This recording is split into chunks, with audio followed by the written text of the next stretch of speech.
I could literally hear Kobe struggle to talk about what is happening in the MPP, and much as he tried to be very diplomatic about it, I can understand the difficulty, and I keep telling my friends in the MPP that you cannot struggle in communication while you're in government and struggle again when you're in opposition, because then fundamentally there is something wrong, because in opposition you don't have any obligation to do anything, so yours is to bring to the fore the challenges and then leave it there.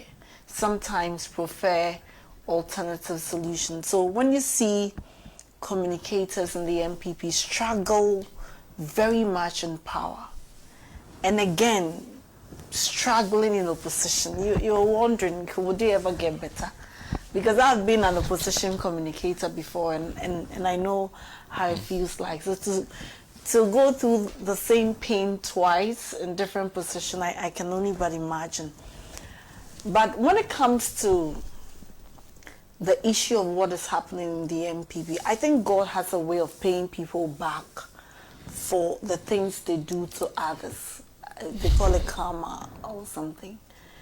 And so you subjected the nation to a lot of bad things. I don't even want to remind viewers and listeners about some of the most painful things the MPP did, like the debt exchange, where you literally took people's savings. People have worked, they never had the opportunity to live the lives that many politicians will live. Why? Because they want to save for the unknown future. And I remember all the theories in my economic class were actually made, for want of a better expression, useless under the MPP government because somebody didn't listen. This is a government that at the time had 126 ministers, and we were told that the only way they could solve the challenges of the country is to have 126. Today we have 58 ministers, and even the macroeconomic indicators are better than when you had 126. They practically kept sinking money in the cathedral, and they had justification for everything. And at the time, you didn't have people of conscience.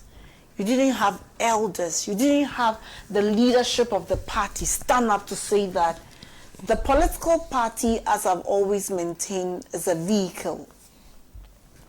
And everybody at every point in time will have the opportunity to use that vehicle for many other purposes, but ultimately for the benefit of the state. And then you step back for others. And so when you are in a political party and some people that we can best describe as cartel were destroying the political party, we heard of the Achim mafias. We saw the Ijapadia book, which sometimes you want to believe is fictional, but then everything was happening. It was as if it was some prophetic book, and everything was happening. And nobody could call these guys to order. Sometimes I wonder, because in the political party that I come from, the NDC, like my mother would say, who born dog? I mean, it won't even happen for you to imagine what will happen. And every political party, especially as long as it's democratic and has to elect leaders, will go through some turbulent moment. I mean, the world over.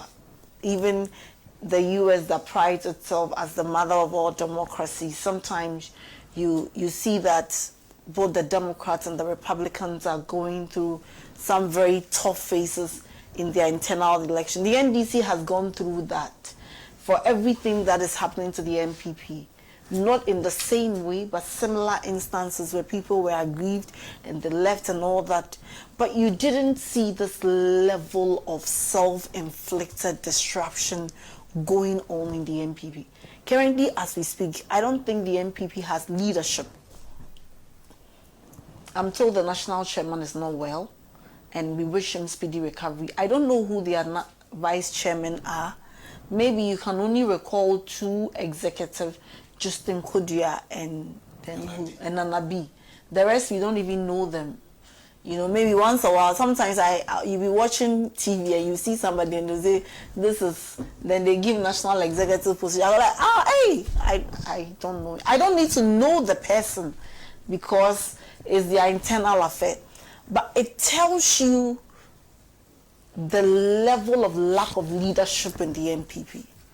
I keep saying that you cannot subject the country to the atrocities that the NPP subjected the country to and come out, you know, and think that you have your party intact. Yes, political parties are designed in ways that people would disagree. But you cannot, as a party, encourage then again Chemaun to me, who would use words in ways that I can't even describe or repeat on TV about women. And then, I mean, somehow they were very happy. And Abronye I am one person who believes that when you subject yourself to public service, you cannot dictate what language people should use to hold you accountable. I am against censorship. I think people should be allowed to call their leaders for who they are. People should be allowed to speak truth to power. And I'm one person that I think the NPP, they call me out. I mean, some of them use unprintable words about, I don't even care.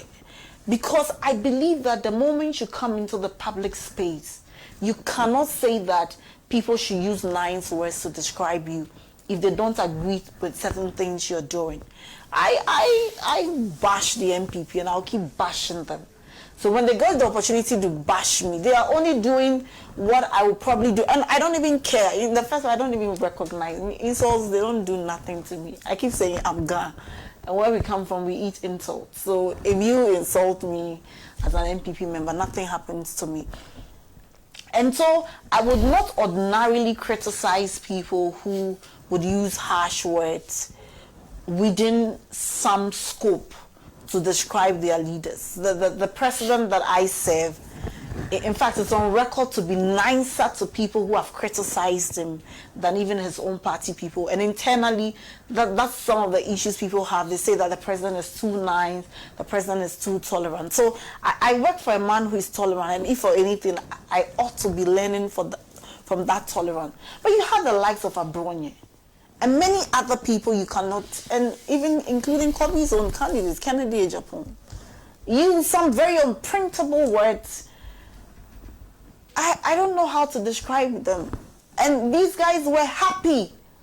And today, they have just turned the gun on themselves. You know, initially it was against the NDC. Today they just turned their back and it's on themselves. And the party keeps depreciating. I wish them all the best. Because perspective, and I keep saying that 2 heads are not better than 1. 2 good heads are better than 1. Because if there are 2 bad heads, it obviously can be better than 1 good head. So 2 good heads are better than 1.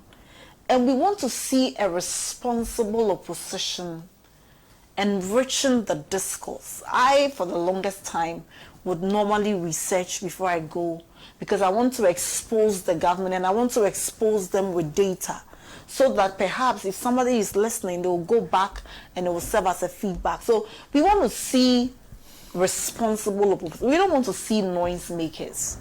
The NPP now have become like noise making. They hear that something has happened without any basis. They say, oh, we are holding a press conference. It's as if it's a competition for who should be recognized. And even in their internal contest, now I think Baumia has about 55 aid. Everybody is aid to Dr. Baumia. Every former appointee, you see them more aid to Dr. Baumia. Everybody aid to, so almost all campaign members are aid. It tells you that the party is not structured. I started my politics by age 17. You know, sometimes people feel because I started speaking on TV, I started politics. Like, I started politics before I could vote. And if you understand the grassroots politics, the real people, the real people with the power are your branch executives. They are the people who decide the constituency, and then region, and then collectively national. And so if you want to build a political party, you cannot build a political party with people who are speaking nice English and they are sitting in AC and they are sitting in Accra and are making the decision. You ought to go to the base. The NDC has lost an election before. Then, with also, I mean, more like a new level of loss with 900 and something thousand.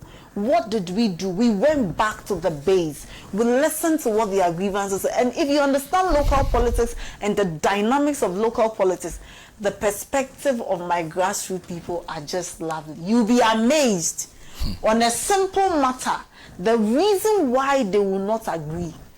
And it would never have occurred to you sitting in Accra with all the privileges that you have.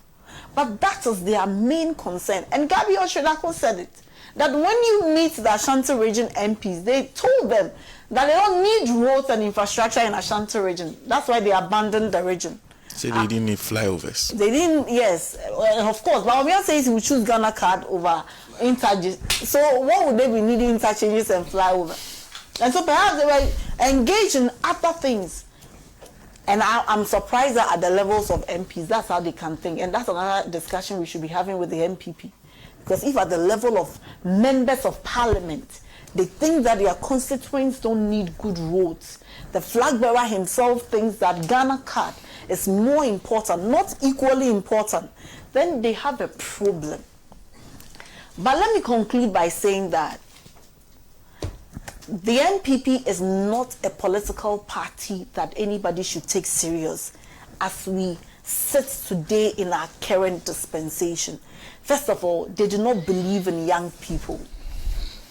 They don't have a few in NPP. They dispute it, but it's a party that you ought to come from a certain lineage. You ought to have a certain path in the party before you can rise. I, Beatrice Annan, with you, Kojo Mensah, watching me, Ya Ampoma, you will have no space in the NPP. You must probably come from a certain JB Dankwa tradition, a certain action lineage. You must have some, like you must have a home address to show that this is me before you probably will be given an opportunity. You can't build a political party that way, because with time, those things will be past glory. The NDC is a political party, and I maintain, and I'm an evidence of that, that all you need are your capabilities. Nobody will ask you what is the name of your father. I don't think President Mahama has met my mother or my father before. I don't think the party chairman even knows my mother. It may never even have crossed their minds.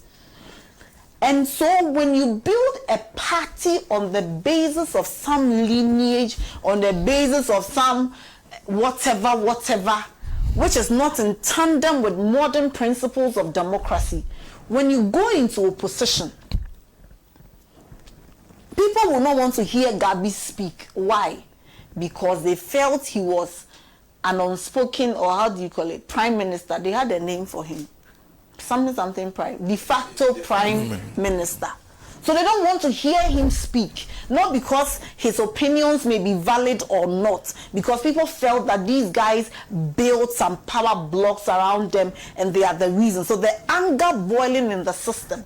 So at a point, the Bawumia campaign had to dissociate themselves from these guys. Why? Because we think that people are angry with them. In NDC, we don't have power brokers. At every time when you sit at meetings, even at the political level, it is what is in the ultimate best of the citizens. So I am not surprised. And the NPP to tell you that they don't learn and they will never learn, in opposition, first year, second year, this is the time to have been rebuilding your party. This is the time they conducted some research that everybody had different pages of the research. They said they printed one copy. So I'm sure when the national chairman finishes reading, then you pass on the printed copy. I mean, where from? How did we get here?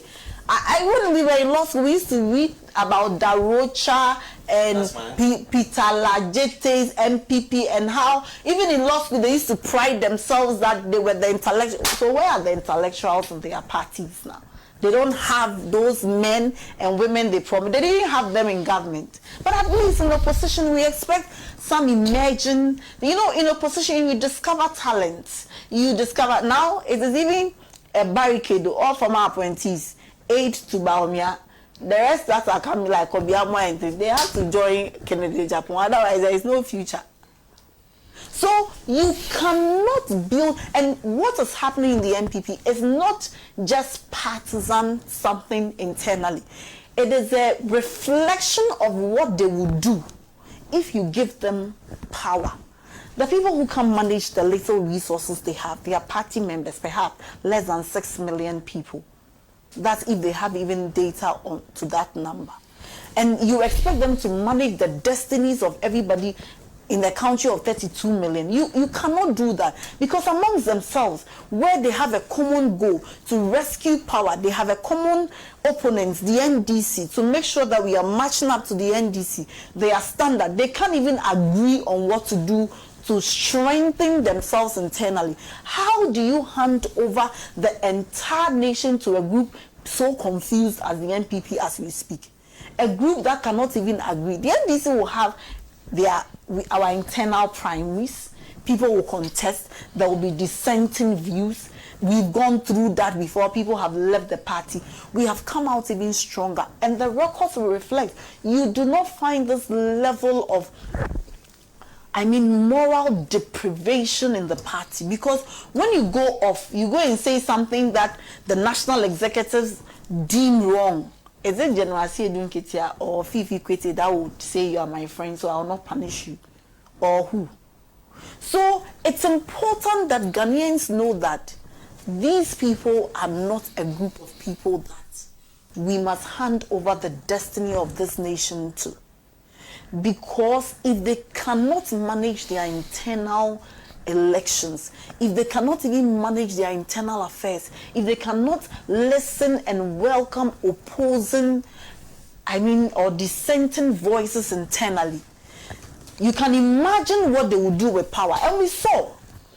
And I don't say this to remind Ahmed Swale, the family of Ahmed Swale, of their pains, and Kaka, and many others who, for the longest time, Manasseh Azuri Demsud had to literally flee to, South Africa. Because even without power, even without anything, they cannot stand themselves. Kennedy Japan's team is always at the neck of Baumia. Baumia's team is always at the neck of somebody. It is a complete mess. And then these guys then have power, and you criticize them. And that is why even the president engaging civil society on illegal mining is a new norm to them, because why should you even listen to a dissenting opinion? The NPP is at a stage that perhaps we need to give them about 12 years to organize. They must appreciate that democracy is not monarchy. That a political party that fails to evolve, a political party that fails to appreciate the nuances of the time and evolve to meet the demands of modern trends and the citizens, is not a political party that you must hand over power to. And we wish them all the best, but like we say, as if they pain them, it is sweet us. So we wish them all the best.